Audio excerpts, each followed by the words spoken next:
Hello, I wanted to introduce myself. My name is Sean Bland. I'm the 7th District PR Director. And in this situation, I wanted to welcome everyone for sharing in just a couple of minutes of information. I have the pleasure today of introducing and getting to know brother J.B. Carter Jr., who happens to be the 14th district representative for the 7th district. Brother Carter, welcome. And I can't tell you how much of a pleasure it is to finally get to sit down with you and just pick your brain, if you don't mind, sir. Thank you, Brother Lorna. I'm both humbled and honored that you've asked me to do this interview. Thank you so much. No problem. But let me just go ahead and just let's do a fraternity introduction.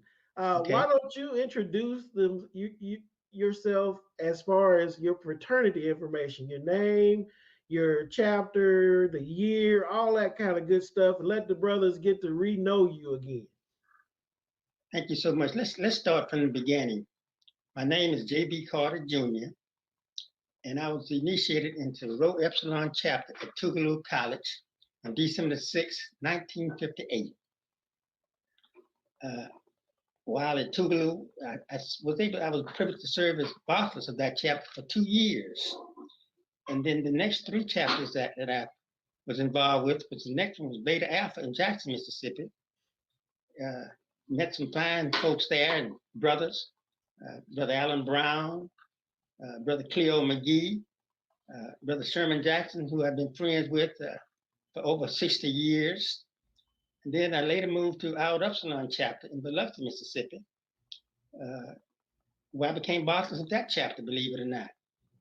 And met Brother John Pettis, who I believe may have been the district KRS at one time. Uh, then I had the pleasure of serving some superheroes, if you will. Dr. Felix Dunn, who was involved in the civil rights movement. As a matter of fact, one of my first uh, jobs as an Omega in that chapter was just to drive Brother Dunn around. He had a Cadillac. It was the first time I'd ever driven a Cadillac in my life. And so I drove Wow. Brother Dunn around. Then we had Brother Joel Tate, who was a dentist in the area. And Brother Bland, this is historical, and I want to mention his name. There was another young man in the chapter named Colonel Lawrence Roberts. I don't know if you've ever heard of Brother Roberts, but Haven't heard of it. you've heard of him? No, I haven't. Tell me about it. He was one of the Tuskegee Airmen. What? And he has a daughter named Robin Roberts that you may have heard of on Good Morning America. Wow. But Brother Roberts, and before leaving out, I happened to have been Brother Roberts Bossless in that chapter. But these were some of the brothers. And then there was another brother named Harold Boglin, who's a Morehouse man, was also in that chapter. So you can see I grew up in Omega around some fine folks. And then later on in 1980, we chartered the chapter in Moss Point, and we kind of changed roles. Instead of me having mentors, I think I may have become the mentor to these young brothers over in Moss Point in Sigma Alpha Alpha. And of course, then from there, I went on through the district. It was in Mobile, Alabama. I don't know what year, but Dorsey Miller became our district representative. Brother Miller was from Miami. And then Brother Ashton Mack became the first vice district representative. Well, it was at that time that Brother George Johnson, who we affectionately called Boo Boo, was from Rho Epsilon chapter in Tougaloo and was a charter member, said to me, Brother Carter, why don't you run for district office? And so I started my journey through Omega as the chairman of the recommendations committee, then later bylaws and constitution committee. And then I think it may have been in 1986 or 7 that I was elected first vice district representative in Tampa, Florida. And I had the honor of my son, who is also an Omega, J.B. Carter III, of nominating me. And that may have been the first time that a candidate's son nominated him for an office. But my son nominated me for first vice district representative in Tampa. And And of then course, you went to being the 14th district representative at that point in time. Yeah. And then I became I'm not sure. I say the 13th. I said the 14th, and Brother Miller tells me I'm the 13th, and he may be a better historian than I am. But So, and I was fortunate to, at the district meeting in Jackson, Mississippi, obviously my home state, I became the district representative and served until 1994, and went out in Savannah, Georgia, where Brother Bland, my oldest daughter, introduced me to do my farewell speech, if you will. And that may have been another time that a district officer's child introduced them at a district meeting. But it was my daughter who introduced me as I came out as district representative. And I'm very obviously pleased with that and happy about it.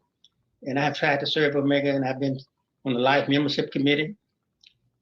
Brother George Grace, who was a dear friend of mine and served as my first vice district representative, appointed me as the Human Resources Director for the international headquarters during his term. And I've been involved with the membership intake, the whole 9 yards. State representative, I forgot that. While I was with Iota Upsilon, they appointed me as the candidate, not as a candidate, but as a representative, a delegate to the district meeting in Palm Beach, Florida.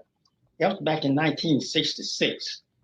And believe it or not, there was a young man there named Dr. William McMillan, who was a district rep, and he appointed me as the state representative of Mississippi. We didn't have a state representative at that time, but he appointed me.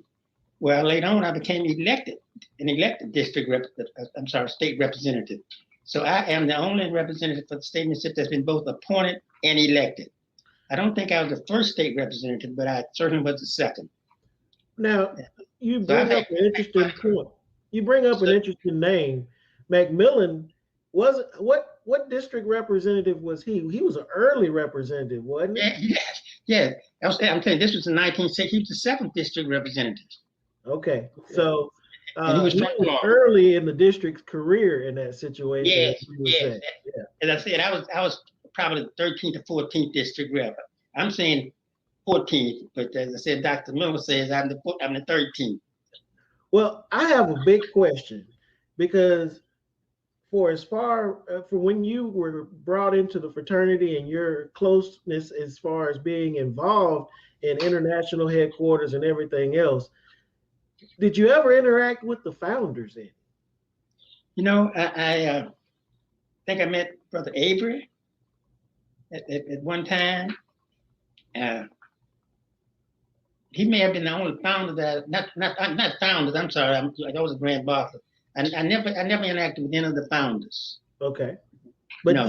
You did have some of the interaction with some of the early Grand Bosses. Right. Certainly did that. There was a young man named Brother Reader, who was the executive director before John was. Okay.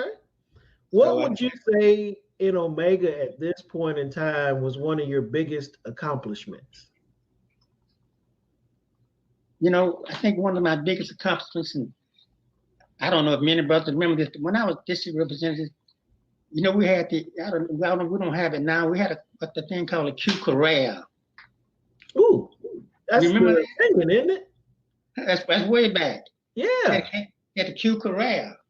Well, then I also instituted a young Q Corral, if you will, and I also had the undergrads to be pages. So they had to wear a suit and tie. They stood at the door, and if many of the brothers got a message, then those pages, those undergrads would come up and give them the message. Okay? And so I got them involved at that level. Of course, after my term, we became highly technical, and those kind of things went away.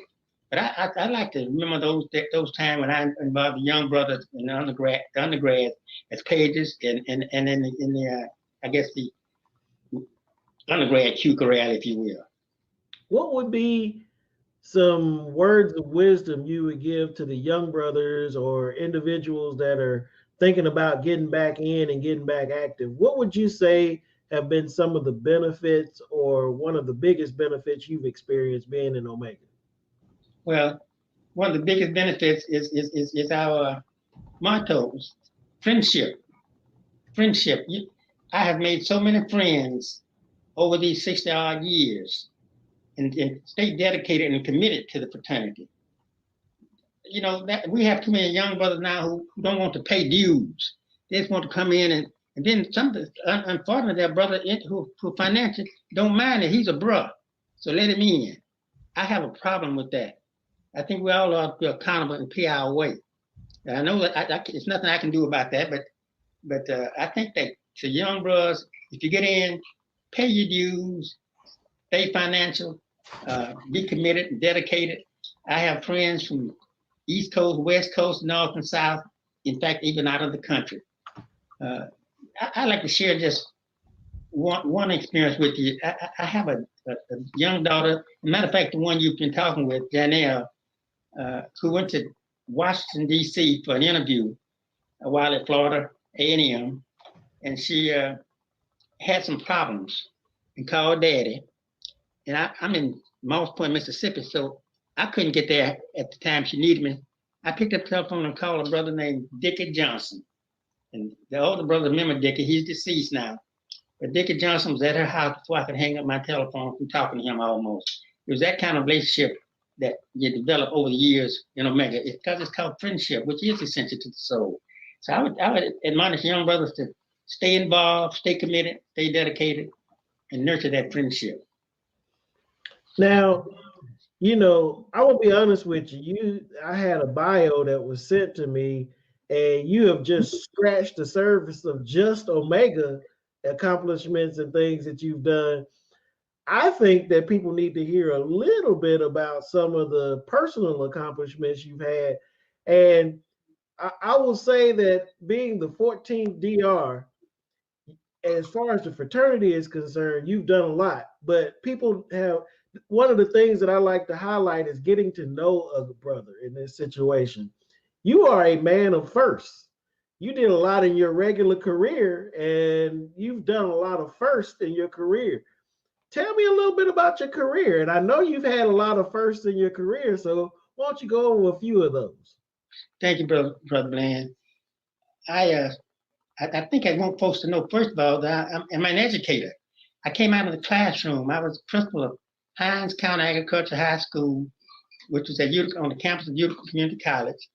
And after I left, I decided that I need to make some money for my family because as a teacher, I wasn't making any money. And I had 2 children at the time. My wife was teaching. And so I moved back to Pascagoula, Mississippi, which is my hometown, and was looking for a job. I walked into the employment office to apply for a job, and they said, "How would you like to work here?" And to make a long story short, I became the first Black employment interviewer in the Pascagoula employment office. And just a little history, at that time, there were 2 other young Black men who were integrated in the employment office, one in Jackson, Mississippi, and one in Laurel, Mississippi.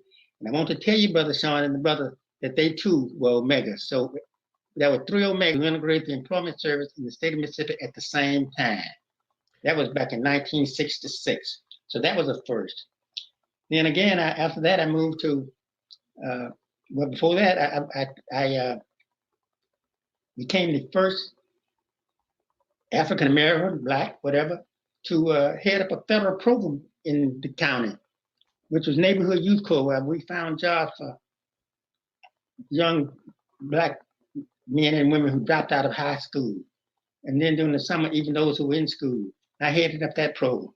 Then one day, another friend of mine called and asked if I would like to work the shipyard. I became the first Black labor relations representative, which that is to interpret labor contract to white folks. I was one of the first. I was the first Black to do that in shipyard, in English shipbuilding in Pascagoula. And so I became the first Black human resource director for Thiokol Chemical Company. Also for Litton Industries, I was the first Black human resource director for them. I also during that time, I was a member of the JCs. I became the first Black JC in the state of Mississippi. I also won the Distinguished Service Award given by the JCs for outstanding service to the community. And that was given to me by Senator John Stennis. So I was the first Black to receive that in the state of Mississippi. I became the first Black to qualify to run for office in the city of Moss Point. Wow. No other Blacks had even considered it. In fact, my own folks were so afraid that they were afraid to even vote for me. I only lost by 500 votes out of over 1,000 that was cast at that time because we were a small town. And I also became the first Black court administrator, which where I retired in the Jackson County. And I retired from that almost 20 years ago. And then I became the first Black president of the State Justice Court Association in the state of Mississippi. And I'm sure I've forgotten something because there were so many first, but those are just a few. Well, really, it seems like instead of being the 14th in the district, you should have been in that situation. Brother JB Carter, I just can't tell you how cool it has been to just sit and chat and get to know you in this situation. And I know that the brothers appreciate getting to know their 14th district representative. Is there anything that you want to just say in general to the bros, just to kind of let them know what's on your mind and the things that are important to you at this point in time? And, you know, just a little something to kind of motivate them at this point. You know, as I said, I want the brothers to know that if you stay committed and if you trust God, everything will work out. I have this scripture that I try to live by and try to help somebody. And the scripture is, to whom much is given, much is required. And so I try to help somebody every day because God has blessed me. And I try to pass that blessing on. And when I help somebody, they want to say, "What? You don't owe me anything. You just help somebody. You pass that. If I've done anything for you, you pass it on." I would like for the brothers to know that. Try to help somebody. And if somebody's helped you, you just pass it on. Brother Carter, I do appreciate your time.